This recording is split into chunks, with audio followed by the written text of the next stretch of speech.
अस्सलाम वालेकुम। माँ के लिए तो सब ही लाडले होते हैं और ऐसे ही एक लाडले ने अपनी कहानी बयान करते हुए लिखा है कि ये कहानी मेरी पैदाइश से शुरू होती है। मैं एक बहुत गरीब फैमिली का इकलौता बेटा था। हमारे पास खाने को कुछ भी न था और अगर कभी हमें खाने को कुछ मिल जाता तो अम्मी अपने हिस्से का खाना भी मुझे दे देती और कहती तुम खा लो, मुझे भूख नहीं है। मुझे यकीन है माँ ने झूठ बोला होगा ताकि मैं पेट भर कर खा लूं। फिर वो कहता है कि जब मैं थोड़ा बड़ा हुआ तो माँ घर का काम खत्म करके करीबी झील पर मछलियां पकड़ने जाती और एक दिन अल्लाह के करम से 2 मछलियां पकड़ ली तो उन्हें जल्दी जल्दी पकाया और मेरे सामने रख दिया। मैं खाता जाता और जो कांटे के साथ थोड़ा लगा रह जाता उसे वो खाती। ये देखकर मुझे बहुत दुख हुआ।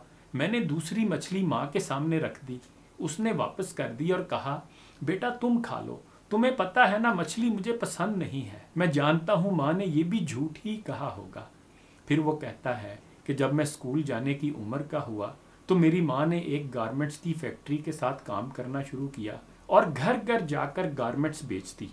सर्दी की एक रात जब बारिश भी जोरों पर थी, मैं माँ का इंतज़ार कर रहा था जो अभी तक नहीं आई थी। मैं उन्हें ढूंढने के लिए आसपास की गलियों में निकल गया। देखा तो वो लोगों के दरवाज़ों में खड़ी सामान बेच रही थी। मैंने कहा, माँ अब बस भी करो, थक गई होगी, सर्दी भी बहुत है, टाइम भी बहुत हो गया है, बाकी कल कर लेना। तो माँ बोली, बेटा मैं बिल्कुल नहीं थकी। ये भी माँ का झूठ ही था। वो मज़ीद कहता है कि एक रोज़ मेरा फाइनल एग्ज़ाम था।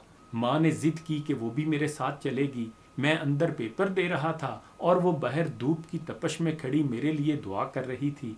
मैं बाहर आया तो उसने मुझे अपनी आगोश में ले लिया और मुझे ठंडा जूस दिया जो उसने मेरे लिए ख़रीदा था। मैंने जूस का एक घोंट लिया और माँ के पसीने से शराबूर चेहरे की तरफ देखा। मैंने जूस उसकी तरफ बढ़ा दिया तो वो बोली, नहीं बेटा तुम पियो, मुझे प्यास नहीं है।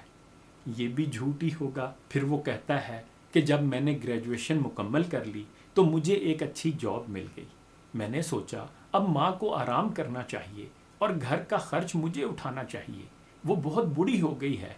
मैंने उन्हें काम से मना किया और अपनी तनख्वाह में से उनके लिए कुछ रकम मुख्तस कर दी तो उसने लेने से इनकार कर दिया और कहा कि तुम रख लो, मेरे पास हैं, मुझे पैसों की ज़रूरत नहीं है। ये भी झूठ था।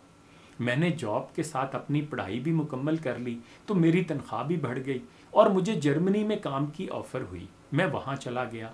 सेटल होने के बाद उन्हें अपने पास बुलाने के लिए फ़ोन किया तो उसने मेरी तंगी के ख्याल से मना कर दिया और कहा कि मुझे बाहर रहने की आदत नहीं है, मैं नहीं रह पाऊंगी। मुझे तो लगता है ये भी झूठ ही था। असल बात ये थी कि वो मुझ पर बोझ नहीं बनना चाहती थी।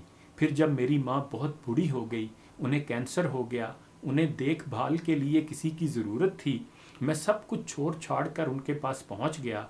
वो बिस्तर पर लेटी हुई थीं। मुझे देखकर मुस्कुराने की कोशिश की।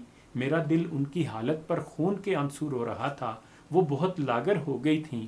मेरी आंखों से आंसू निकल आए तो वो कहने लगीं, मत रो बेटा, मैं ठीक हूँ, मुझे कोई तकलीफ़ नहीं हो रही। और फिर मेरी माँ ने हमेशा के लिए आंखें बंद कर लीं।